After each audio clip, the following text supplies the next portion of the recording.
the October 2014 Nonprofit Insights webinar hosted by VolunteerMatch. My name is Shari Tishman. I'm the Director of Engagement at VolunteerMatch, and I am lucky enough to be the one to host and produce these webinars. Each month, we run a webinar that focuses on big picture issues around volunteer engagement and nonprofit technology to help you folks gain a better understanding of how to leverage the tools and ideas out there to run a successful volunteer program and help your nonprofits work. Today we've got a really special session, but before we get started, just a few logistics. We will be recording this session. In fact, we're doing so right now, and we will be posting it up onto YouTube and sending you the link afterwards. We will also be sending you the link to the slide deck on SlideShare. So no worries about taking furious notes or catching every single little last tidbit, because you'll be able to view it afterwards and share it with your colleagues as well. If you have a question for our speaker during the session, please enter it into the chat box at the bottom right of your screen, or you can input into Twitter using hashtag VMLearn. For the most part, we're going to be saving all questions until the end, but I promise we'll have plenty of time, and so we're going to attempt to address all of your wonderful questions today.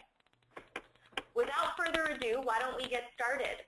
Today's session is about making it last with for-profit companies, and we have a really perfect speaker for this topic.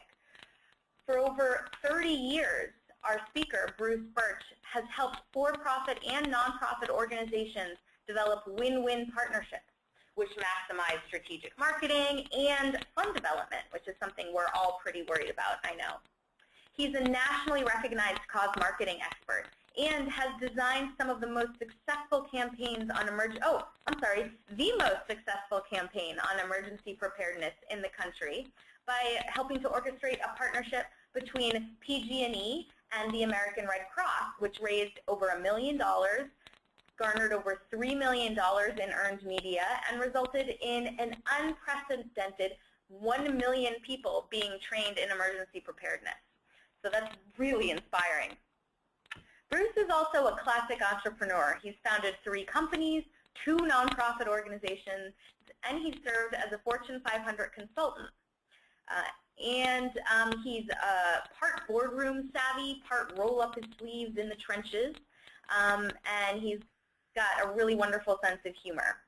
He's served on numerous nonprofit boards and has been awarded the Distinguished Leadership Award presented by the National Association of Community Leadership for spearheading the development of San Francisco's Tenderloin After-School program, which, being based in San Francisco myself, I can tell you is a really unbelievable program. Above all, Bruce is driven by his purpose of building partnerships that serve the greater good. That's what he's talking with us about today, and I know that he is 100% dedicated to providing knowledge and resources for you folks today. That's what he's focused on, so we're very lucky to have him. Bruce, welcome, and I think it's time for you to take it away, right? Thank you, Sherry. That's a wonderful introduction. I did most of that, and I just want to say how very pleased I am to be working with VolunteerMatch and having this opportunity to talk to so many people out there that are really working hard, got great missions, have big hearts, and are really trying to change for the good in the country. So I'm just really pleased to be here. So let me just kick right into this, and I'm going to turn this over to my screen, I presume. Yes, so I just sent you that. I just switched it over to you. So there we go. We can see it. Terrific.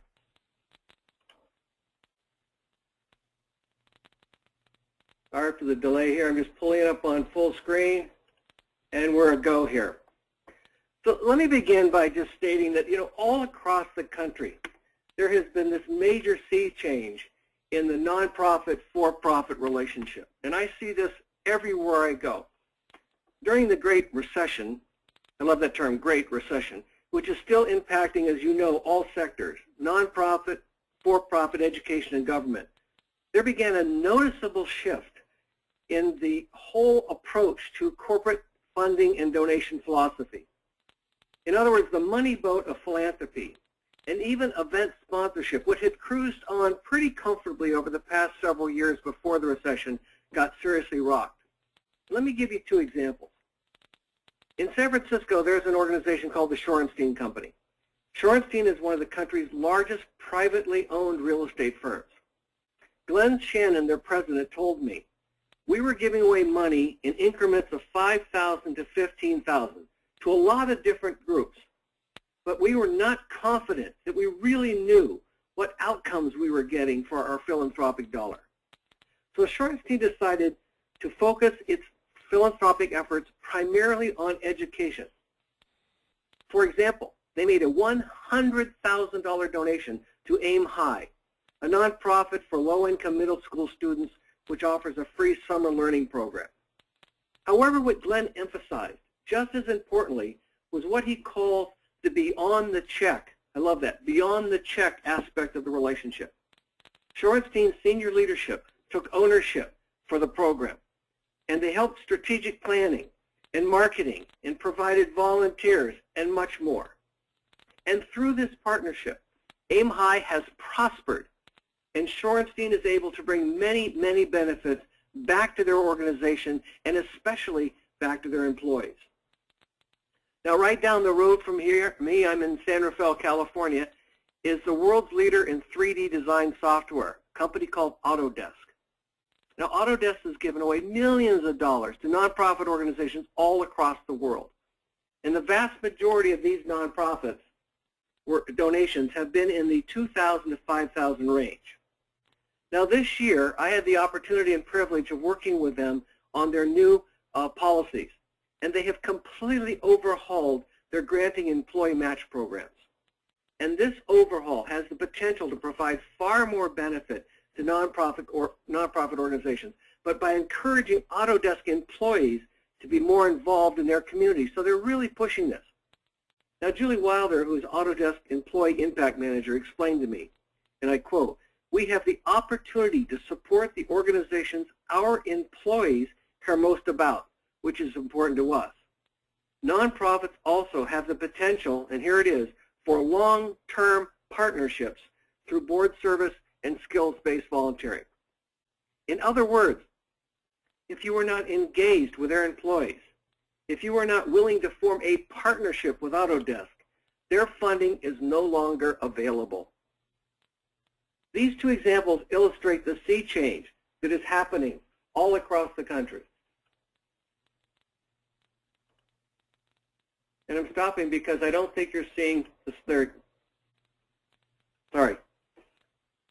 This sea change is happening all across the country. And if you don't learn to correctly navigate these waters, opportunities that once were are being washed away. And as these seas calm down, you will find what I'm calling a new normal. And that is, if a nonprofit is only holding their hand out, they may be left out. Now, this new normal can be seen from two perspectives. On the for-profit side, what they're saying, and I'm hearing this loud and clear, it's my money, and I will spend it where my organization receives the most business benefit in sales generation, in employee engagement, in brand awareness for their company, in company press coverage, community goodwill, and much more. It's their money. And nonprofits are seeing that the old corporate approaches, the philanthropic grant and quest and proposals, are just not working anywhere near as well in this new normal. Nonprofits must realize that they need to provide a business value proposition which addresses the marketing and business objectives of potential for-profit partners. And if they don't, these for-profit partners will partner with a nonprofit that does. Now, as you know, a lot is at stake.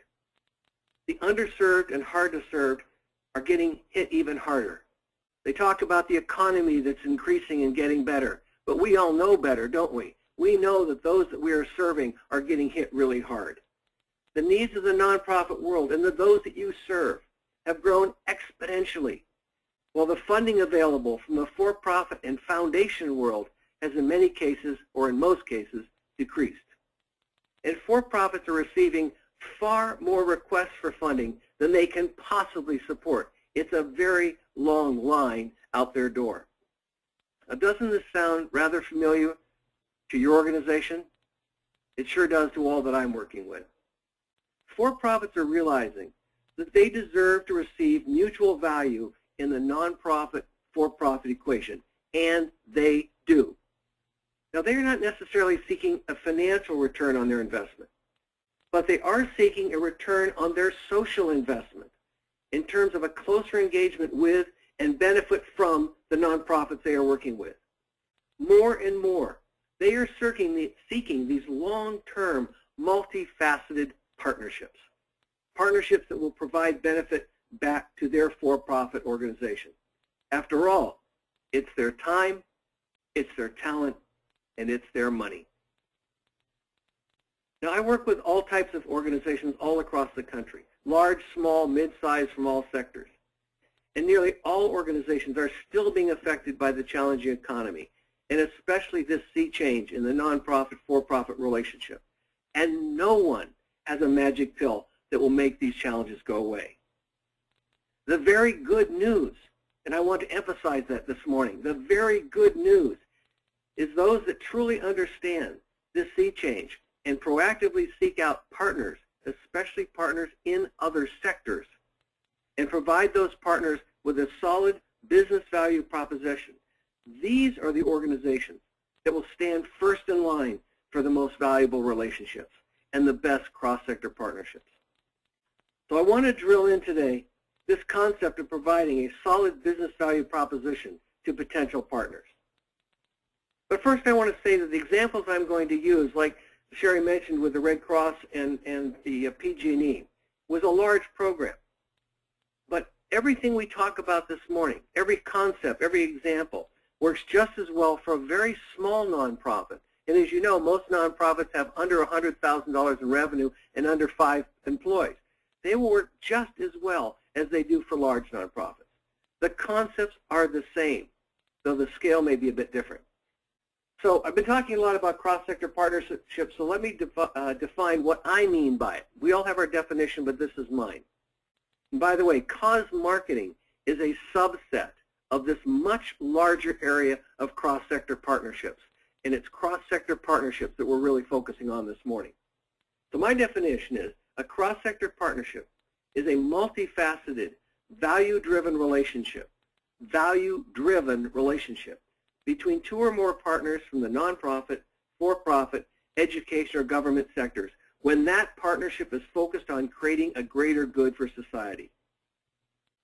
So I want to tell you a story this morning that goes back many years, but it really helped me understand the huge value of building long-term corporate partnerships, and most importantly, of providing a business value proposition to your for-profit partner. As I tell you the story, I want you to think about the benefits that were developed in this relationship. And a little later on, we're going to do an exercise on those benefits.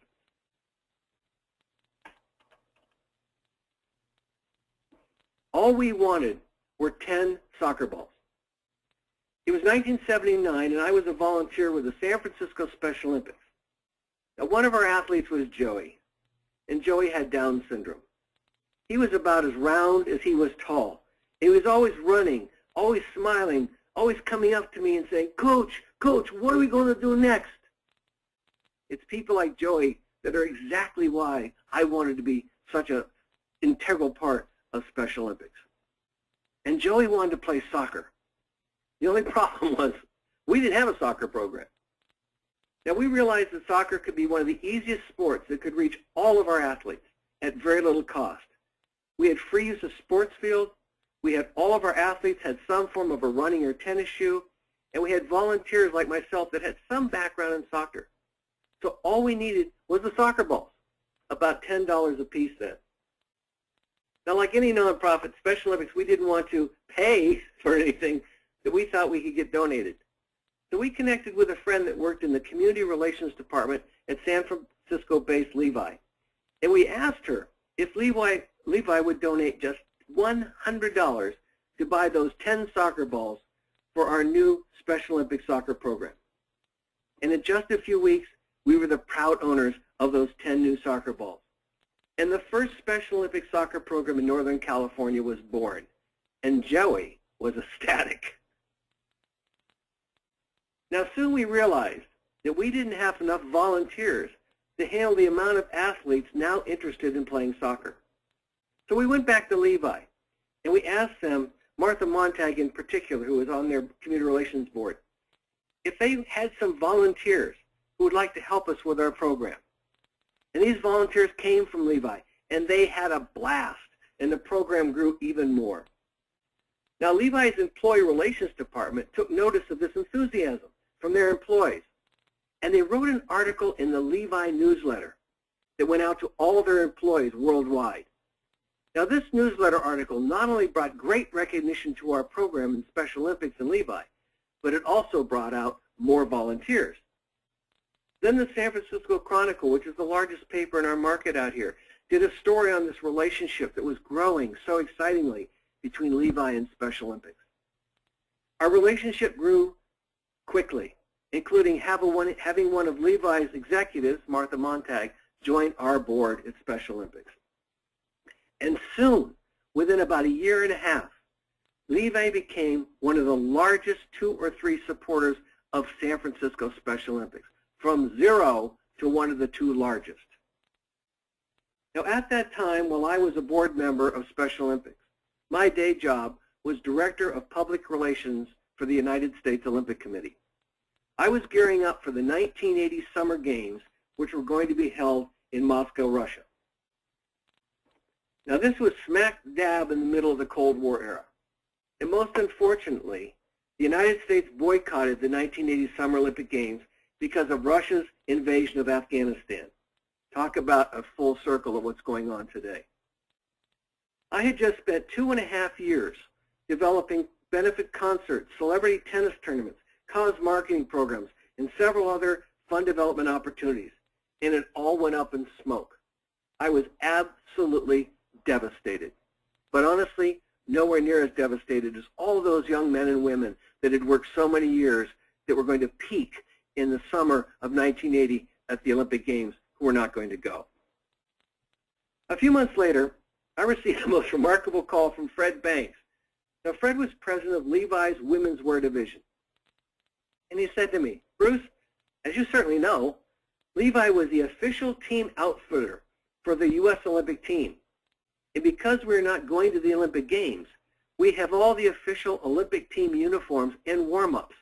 And we cannot sell or use any of them in any commercial manner. And they're just sitting in a warehouse. And then Fred said to me, would you be interested in Levi donating these Olympic team uniforms and warm-ups to Special Olympics? Well, after I picked myself off the floor, we discussed the logistics. I can remember this moment so vividly. If any of you have ever gone to Special Olympics Games, you know the athletes entering the stadium are brimming with great pride and excitement. They're jumping up and down and they're yelling, we're number one, and they're hugging everybody in sight. It was remarkable.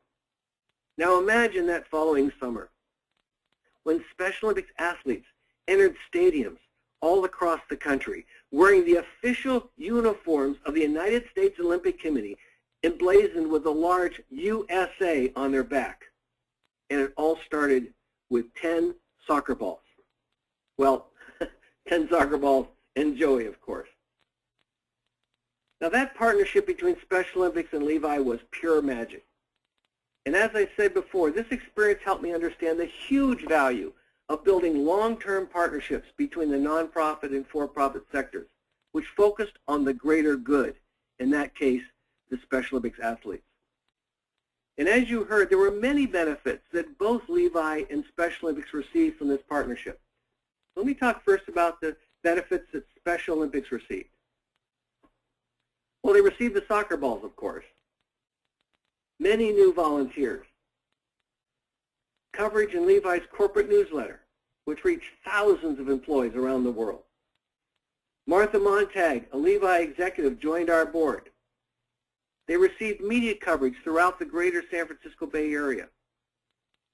and they got a financial relationship which grew to be one of the top 2 or 3 funding partners for Special Olympics.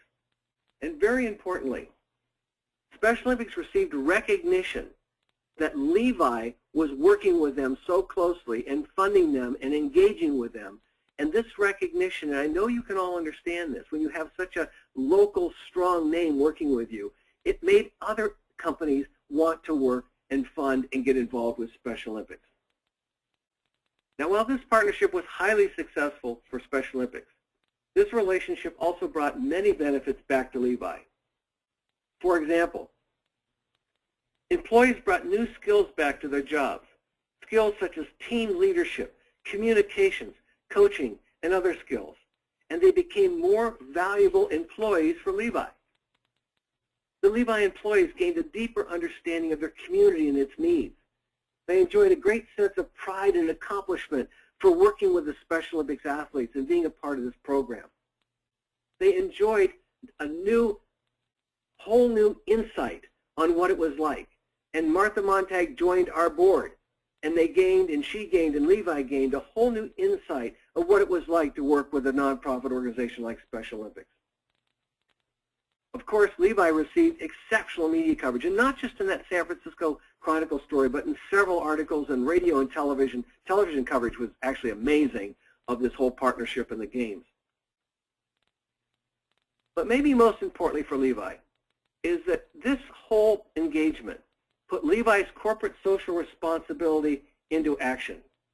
And what's interesting is they didn't even know what corporate social responsibility was back then. It wasn't really a term. The most important message that I take from this example was it was not just the many benefits that Special Olympics received from Levi, but what Levi received from Special Olympics. What we didn't realize at the time was we had provided a business value proposition to Levi. We had given them, quite unintentionally, an opportunity that would provide a significant amount of benefits towards their business, marketing, and community impact objectives. And over the years, this concept of providing a business value proposition has grown increasingly in importance, and especially today with such incredible competition for corporate funding and corporate engagement.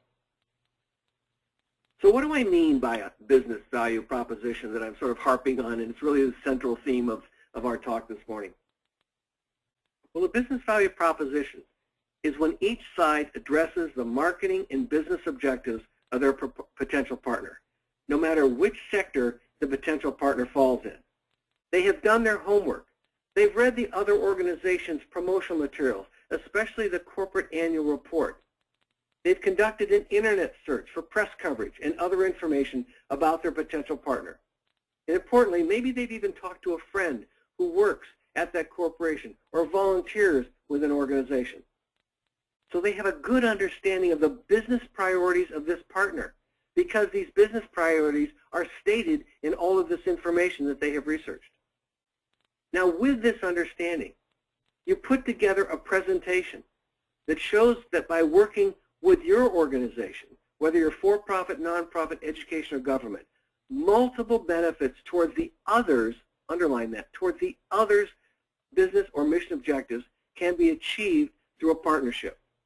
And in most cases, these attributes, these opportunities can only be achieved through partnership. This is the business value proposition, and it is by far the most successful way to create lasting cross-sector partnerships, cause marketing, and bring multiple benefits to all partners. Now, I want you to think about the typical nonprofit, for-profit funding approach. I've done this many times myself until I learned better. A nonprofit organization has a particular need or program it wishes to develop that requires external funding. They write up a carefully prepared description of that need, how many people it will impact, how this need or program will further their community mission. The nonprofit also realizes that the corporate funder or their local business, it could be a local grocery store, is probably being inundated with many other nonprofit organizations seeking funding. So typically, they want their presentation to have a dramatic impact, a strong case for funding. that is usually a nonprofit's primary focus in these approaches, a strong argument for the need of their cause. Well, sorry, but enough already. Now let's turn the tables and look at this situation from the for-profit organization's point of view. Now imagine that you're a for-profit executive, and you have been listening to or reading these typical nonprofit pitches over and over again. And then in walks, hopefully you, a nonprofit executive with a well-thought-out business value proposition, which clearly shows that by working with your nonprofit, their for-profit business will receive multiple benefits, such as increased sales of their products or services, volunteer opportunities that will raise the morale of their employees, increase their press coverage, stimulate their brand awareness, and so much more. Now this is a very different approach. And which do you feel would be most effective? Now I have worked with well over 125 different nonprofits as actual clients or in coaching situations. And last year I trained nearly 2,500 nonprofits across the country. And yet I have rarely seen this business value approach being used. Yet this is exactly how the for-profit businesses operate. A corporate marketing or sales proposal, and I've held national marketing and sales relationship or positions, but a corporate marketing and sales proposal will not see the light of day unless it provides a solid business value proposition for increasing their business. In other words, if it doesn't make dollars, it doesn't make sense. This is the mentality, understandably, of a corporate sales and marketing director or position. In my opinion, what's missing most in this entire realm of the relationships between the different sectors is that this should be a business discussion, the business of partnerships. This is not about, I have a need and I want you to help me fill it. This is about how can I help you best meet your business objectives, and how can you help me best meet mine. It's just that simple. It's amazing to me how many discussions between the sectors miss this point entirely. They focus on the emotional appeal, the families that need shelter after disaster, the needs of starving children, the pets that are being abused, the pollution that is killing fish in our streams. Now, I like an emotional appeal as much as anyone, and I use them in all my campaigns. But I am in the business of creating highly successful cross-sector partnerships. And successful partnerships are first and foremost business relationships. Once you form a mutually beneficial business relationship, then and only then should you add the emotional appeal that will drive the sales, that will drive your donations, and drive the success of your partnership.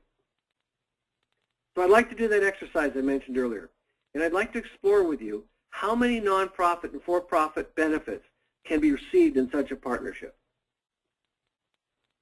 So I'd like you to keep your nonprofit hat on first, and I'd like you to think about how many benefits could your nonprofit, or any nonprofit for that matter, receive by partnering with a for-profit. And if you could write these benefits in the chat box so that we could share them with the rest of the people on this webinar. How many benefits can or specifically, which benefits can a nonprofit receive by partnering with a for-profit? Increased awareness, volunteers, pro bono benefits, visibility, funding, of course, financial expertise, more manpower, board expertise, credibility, consulting. These are great. Keep them coming. People skills. I like the one that said expert training. Oh, expert training. I missed that. Thank you, Sherry. Elevate your brand. Outstanding. Employee engagement, skills-based volunteers. Oh, you guys are good. Sustainable resources, community awareness. These are really, really good. In-kind donations. We could probably go on all day. This is fantastic. Publicity, absolutely. So let me show you what I found. We have found in our research over the years 31 specific benefits, and you hit many of them, 31 specific benefits that nonprofits can receive in a partnership with for-profits. And let me just touch on the top 10. You've hit most of them, I think, if not all of them. Increased funding, expanding your donor base, connecting to new business partners. These are what we have seen come up the most.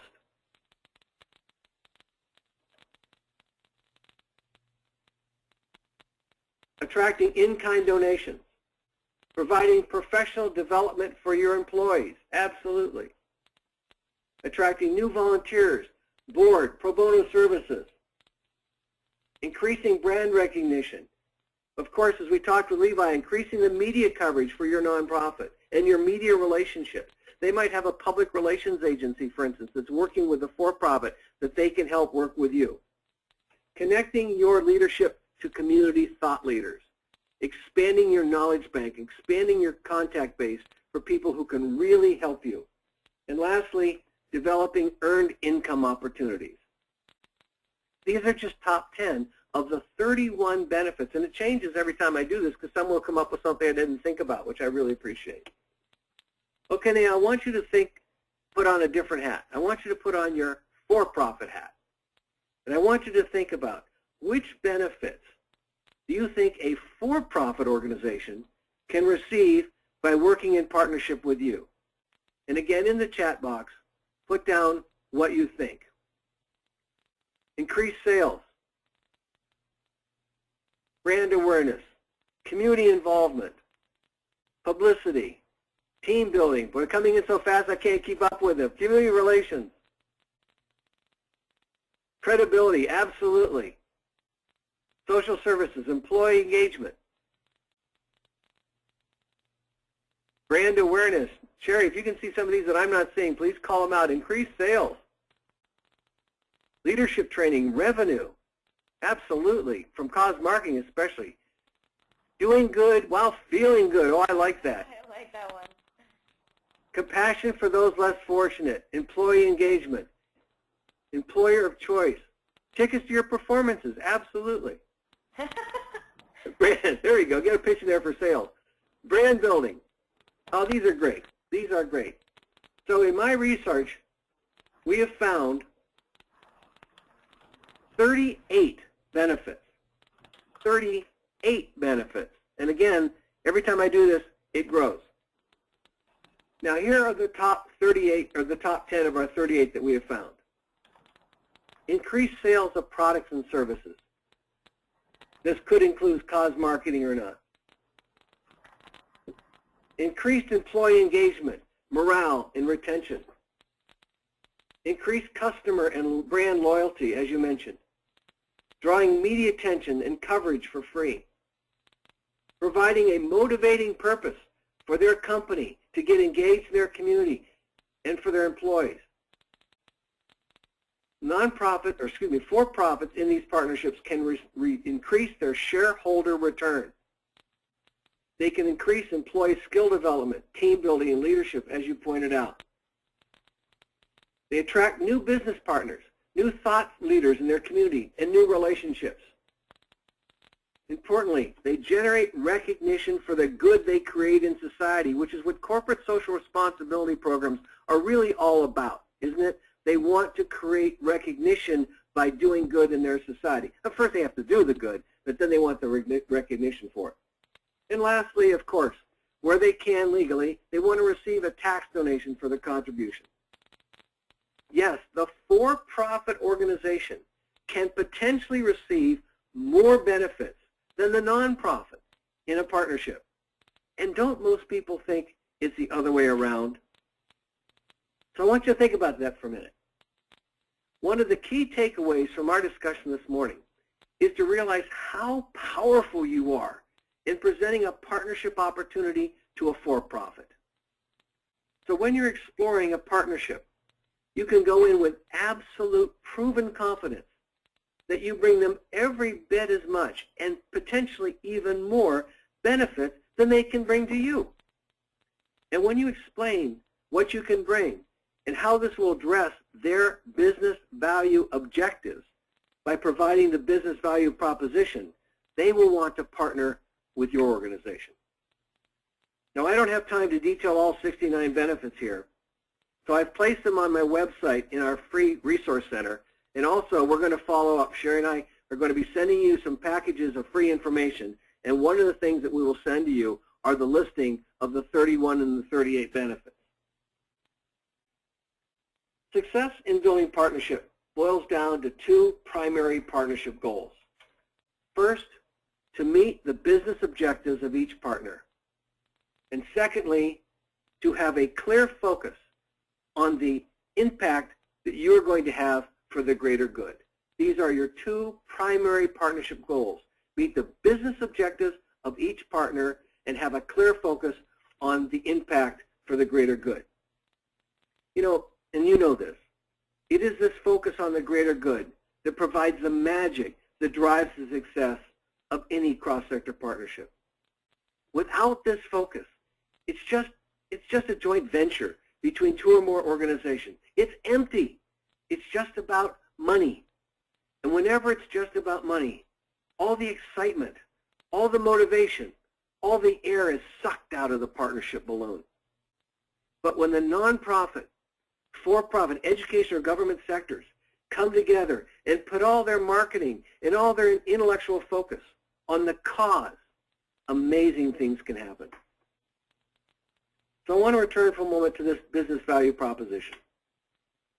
You now have, or will shortly have, a list of 38 or more distinct benefits that a for-profit organization can receive from a nonprofit in a partnership. What I'm asking you to do is mix this list in with all the information that you found researching the business goals and objectives, the social responsibility goals, what they're saying in their press releases, everything you've researched about your potential partner. Add into that the mission of your good organization and what you bring to the partnership, and build a business value proposition like they have never seen before. This is a recipe for success. This is the beginning of an entirely new growth strategy for your organization. And trust me, after doing this for 38 years, this really works. Now you may be thinking, I know you are, this seems like a lot of work. This is not focused entirely on fund development, which I know is your first and foremost concern. And you're right, because this is not the normal way of doing things. Because normal doesn't exist anymore. If you want success in the new normal, you need to think differently. You need to understand the new normal of the corporate community. So some of you are probably thinking, and I know you are, I just need to raise money. Well, I understand this. I really, really understand this. But what we're exploring this morning is all about fund development. But it's fund development wrapped up in a multiple benefits package that greatly increases your success for getting funding, while it's lowering your cost. I mean, I'm sure you've heard the statistics that's come out from Deloitte and from the TCC group that volunteer management, which can be helped by working with for-profits, can lower your revenue needs from anywhere between 20 and 40%. Now that's a heck of a lot of money to be reduced from your donation needs if you have strong volunteer management. So in other words, this is really all about money. It's about lowering your expenses. It's about expanding your donor base while bringing a myriad other opportunities that you don't get when you are only focused on seeking funding. Let me say that again. These are opportunities that you will not get if you are working with for-profits and only asking them for money. They will probably turn you down. Now I'd like to move on to a couple things today because our time is running short. But these are areas that I think you're probably thinking about and what will deliver the best results you're seeking. I want to talk about the critical importance of alignment. Now, a serious consideration in your exploration to find the most appropriate partner whether it's a small organization in a small community all the way up to a major corporation, is that you need to find partners. And I say partners because in many of the programs I've worked with, we've had 4, 5, and 6 partners, in some cases even larger. But you need to find a partner or partners that best align with your brand, that best align with the mission and goals of your nonprofit organization. Now, when I say alignment, I mean that when put side by side, your brand with their brand, your cause with their organization and their business mission, that this association is intellectually, emotionally, and practically compatible. In other words, the association just makes sense to the partners and especially to the public and to the media. This critical need for the proper partnership alignment is also referred to as brand fit. So I'd like to give you an excellent example of alignment or brand fit. It's a partnership between Barefoot Wine and the Surfrider Foundation. Now, the Surfrider Foundation's mission is the protection and enjoyment of ocean, waves, and beaches. So together, Barefoot Wine and Surfrider created the Barefoot Wine Beach Rescue Project. Even look how they've incorporated their names in their logos together on this. To help keep America's beaches, I love this, barefoot friendly. The partnership hosts beach cleanups and restoration events coast to coast, utilizing volunteers to clean the shorelines. They plant native greenery, and they collect litter strewn along the beaches. And then at the end of each of these events, the volunteers enjoy barefoot wine and surf-inspired food. This sounds really fun. Now, aligning a brand like Barefoot Wine with the surfing-originated and water-focused Surfrider Foundation is a great example of excellent alignment. Even the events themselves emphasize this barefoot alignment, this barefoot-friendly alignment. So as your team begins to brainstorm for potential cross-sector partnerships, you might be surprised with how many potential partners there are that can offer your organization excellent alignment, that can work with your mission and your goals, and provide resources for a cross-sector partnership. Just one example, for instance, if you're building a new homeless shelter, a local construction company, an architectural firm, a furniture company, a building and supplies company, and many, many more possibilities can come up and become well-aligned partners. These possibilities will quickly surface when you start thinking about your business value proposition, your organization's mission, and organizations within your market range that fit into that equation. Alignment is critical. And by having the right alignment, your brands will really work together to create a sum much greater, a total much greater than the sum of its parts. It really will. Now, the next question I always get asked is, what is the best door to open when approaching a corporate partner? And I know I'm not one for going after foundations. I'm not one for going after the harder areas to get that are so incredibly competitive and more so. I'm trying to find that door where I can find the best benefit that I can bring to them and when they're looking for benefit in their community. So that's the question I get all the time. What is the best door to open? So think about, which department is the one tasked with presenting the company's products or services to the public? Which department manages the outreach to the community in the area of public relations and community service? Which department usually manages the sales and the website and all of their outreach? Well, in nearly all categories, in all cases, this will be the marketing department.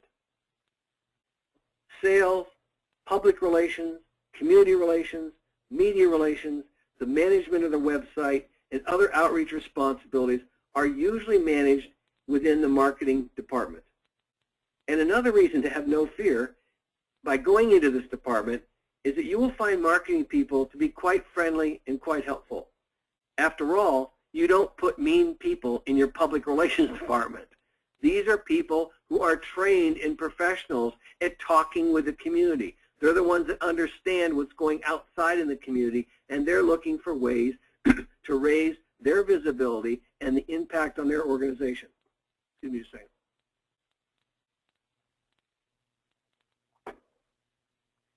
Importantly, the folks in the marketing department touch all other aspects of an organization, from the CEO to the proverbial mailroom, internally and externally. So they are usually in the best position to review your desire for a partnership and see where it best fits within their organization. Importantly, that's what they do. That's not necessarily what the other departments do, and that's certainly not what their corporate foundation does. Their corporate foundation is not providing all of these different employee benefits and all these different employee volunteers. Most of this is coming out of the marketing department, and sometimes the marketing department working in tandem with the people/human resources department. I want to give you very important information, key about why this is your target. Marketing budgets, from my experience, are between 100 and 1,000 times greater than a corporation's philanthropic budget. 100 to 1,000 times greater. Let me give you an example. Here in San Francisco, we have a wonderful organization called GAP, and they have the GAP Foundation. Now, the GAP Foundation has assets of approximately $20 million, and they provide approximately $1 million a year in community funding, which is spread all over the country and beyond. By comparison, GAP Incorporated, which is the largest retailer in the United States, spends over $70 million annually in their advertising for just GAP division alone. And these numbers may be even a little out of date. And the overall advertising budget of GAP, which includes GAP, Old Navy, Banana Republic, and their other retail brands, well exceeds $120 million annually. Thus, the GAP's foundation budget is less than, well less than, 1% of their combined advertising budget. Less than 1% of their advertising budget. And this doesn't include their public relations, employee relations, community relations, HR budgets, all the other things that they have budgets for that reach out into the community. So it is the marketing department that is responsible and drives the revenue for a for-profit organization. It is the marketing department that is dedicated and connected to all the other departments where you can give and receive all those partnership benefits. It is the marketing department where you must first go to seek a partnership. And if they don't know or cannot help you directly, they will know somebody or some department or some area within the corporation that can. So open the marketing door first. Now, I'm so confident about your potential in developing cross-sector partnerships that I'm going to make you a rather outrageous promise. But this is absolutely true. There is nothing in business today, nothing at all, that provides as much economic and social benefit on as many levels to as many stakeholders as a strategic partnership between any combination of the nonprofit, for-profit, education, and government sectors when that partnership is focused on the greater good. Absolutely nothing else comes close. No advertising campaign, no clever PR program, no sales or discount plan. Nothing else can provide anywhere near the amount of benefits, 69 different benefits and counting, to all levels and all stakeholders of your organization, as can a cross-sector partnership when that partnership is focused on the greater good. Now, this is not a time for business as usual.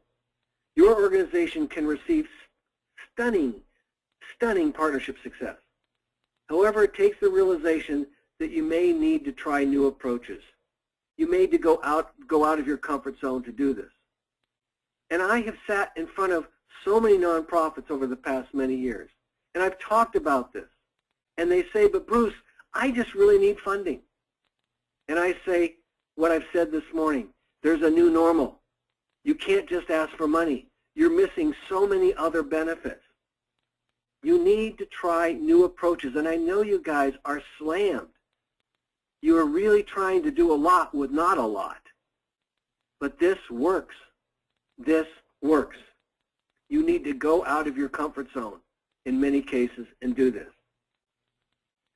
Success comes through a step-by-step approach, leveraging what you already have with the right aligned partners in a combined effort, and your focus must be on the end result, and that's this young lady. It must be on the greater good. So you're in the right place. You understand the new normal. You bring more benefits. You understand that you bring more benefits to a partnership than you may have ever realized before. You now have a business plan proposition, and you know how to design it, how to use what we've given you, and how to bring it forth to a partner. You understand the importance of alignment, how critical that is, and how many resources and creativity spin out of the idea of understanding alignment. And you know that you need to open the marketing door first. And most importantly, you understand that partnerships bring more benefit than any other form of business today. Now, let me just give you one little plug here. I wrote a book late last year called Win-Win for the Greater Good. And I've been absolutely thrilled at the reviews and testimonials that I've received on this book. I love this one by the CEO of Patagonia. The Win-Win for the Greater Good reveals the true essence of success, focusing on the business objectives of your partner while striving together to create a greater good. Learn and read it. A must-read for any organization. These are leaders in the industries of education, and I've got many, many more from nonprofits also. And I put the corporate ones up here because these are leaders in corporate and education that say we need to have better relationships, we need to have better partnerships, but until Win-Win for the Greater Good was written, there is no and has been no comprehensive how-to book on how to do this. So because I'm so thrilled to be working with VolunteerMatch, we're going to provide a 20% discount, which is basically $4 off the $19.95. And on the screen, you'll see the information about this. But we're going to be sending you this PowerPoint show, so you'll have all this, so don't worry about getting it. But ladies and gentlemen, it boils down to for $17, you can absolutely change the way your organization works. And there's tons of examples in here, case studies. There's a step-by-step 12-step program. I cannot recommend that you get this any stronger. It's being used by organizations all over the United States. Now, I've been developing cross-sector partnerships for over 37 years, I think 38 now. And during this time, I have developed this proven step-by-step process.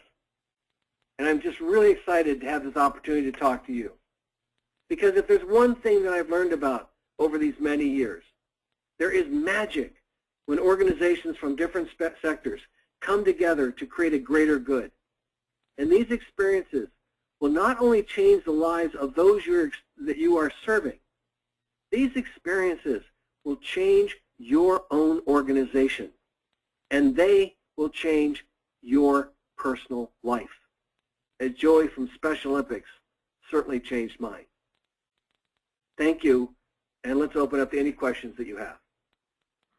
Bruce, thank you so much. That was just unbelievable. It's not often that we are able to hear from someone that really presents all of that information with such concrete and clear and straightforward ways for us to act on this. So thank you so much for that. We do have a few small questions before we end in a few minutes. So I'm just going to, for simplicity's sake, I'm going to take back the controls here. All right, so again, if you have a question for Bruce, you can input it into the chat box at the bottom right of your screen or on Twitter using #VMLearn. Bruce, the first thing real quick is that people were really thrilled with that statistic you quoted about the benefits of a strong volunteer program. And so if you could include that in the resources that we send out afterwards, that would be great. A link to the source of that statistic or the study. Yeah, I will definitely do. The first study I saw, which was put out by the TCC group, which specializes in volunteer management out of the East Coast, I'll get that. And then I understand that Deloitte Consulting has come up with an updated one, so I will try to get that too, but I will definitely include that with our follow-up package. Great. It's a remarkable statistic. I agree. I totally agree. Yeah, it really is. All right, so let's see. One fun question that came in was about identifying potential partners. And you touched on this a little bit, but I was wondering if you could just spend a minute expanding upon the strategy for thinking about the potential areas of alignment, but then also, you know, depending on the size of your nonprofit, what sorts of types of businesses might be best to reach out to. And one person even asked if there were actual services or platforms that could help with this kind of matching need. Well, first of all, two very good questions. The first part is that I strongly recommend that you align your mission, your organization with organizations that are of similar size or who have a priority within the same marketplace you have. Everyone's going after Nike and Coca-Cola and, you know, you name it. And organizations of that size, because I've worked with them, get tens of thousands of requests. They don't even read most of them because they don't have the staff time. So look for an organization. As I use the example, if you were building a homeless shelter or working with Special Olympics or you had a cerebral palsy program or March of Dimes, look for organizations that are within your own community because, first of all, they're easier to get to. You might know somebody. One of your volunteers might work within that company or has a good friend. This happens all the time. I was doing a program for a health and wellness fair in Oakland, California, and we had all of our partners send out an email to all of their employees saying, do you know of organizations in the greater East Bay, Oakland area that might be interested in a partnership with us because this is what we're trying to do? And we were shocked at how many high-level decision makers we were recommended, and those people said, and I will introduce you to them. So you'll find that working in your local community is a far better area. Just, you know, and whatever you do, let me just throw a little side here. Don't send out proposals. I mean, when you build your business value proposition, don't wrap it up in a proposal, get someone's name at XYZ company and send it to them. You want a one-on-one, and my book talks all about this. You want an introduction, a personal introduction. You want to sit down with that person, and you want to tell them what you think you can bring to them. The last week, I made a presentation or gave advice to an organization here in Northern California. I said, do not ask for money in that first meeting. They almost fell out of their chair. But my point was go in to an organization that's like yours in your community and say, here's how I think we can work together. So I really strongly emphasize that. Do not ask for money up front. They know you need money. We all know we need money in these things. But money doesn't and should not be the first thing you bring up on the table. The second part of the question, is there a matching program? Now, there is a new website called Impact Flow that is working, just launched, and they're working to provide some sort of a matching program. It's basically beta stage as I know it now, but it's called Impact Flow, and there are a few other organizations that are trying to create this sort of matchmaking. My only caveat on that is that it's much easier to look in your local press, search the internet, and find organizations within your area. When you go onto these new or national or international websites that are trying to match businesses and nonprofits, my concern with that is they're really not focusing on relationship. They're basically saying, I need desk and you're a desk manufacturer. So I'm much more focused on creating relationships and creating them locally. Much more effective in my opinion. Great, thank you, Bruce. Yeah, I want to stress, before we close out, I want to stress what you said during the first part of your answer about not asking for money first, and we actually have data on that shows both on a kind of larger corporate and foundation level as well as on an individual giving level, that when you approach someone and engage them through volunteering or some other sort of support first, not only are they more likely to donate later, but they're going to donate more. So the amount that they give actually goes up when you engage someone first through volunteering. So just something for you folks to think about.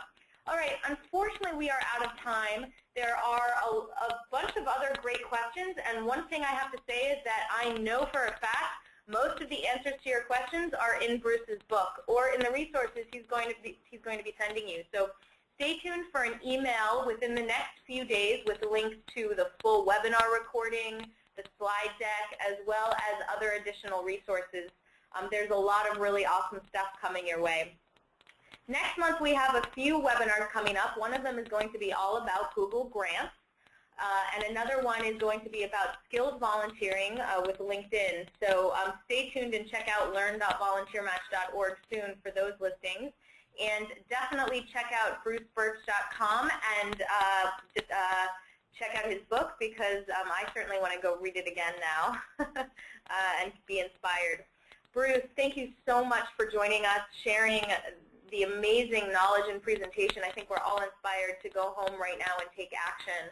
And thank you to all of the attendees on the call as well, and we hope to see you again next month at a Nonprofit Insights webinar. Take care, everybody. Pleasure being with you this morning. Thanks, Bruce. All right. Bye, everyone.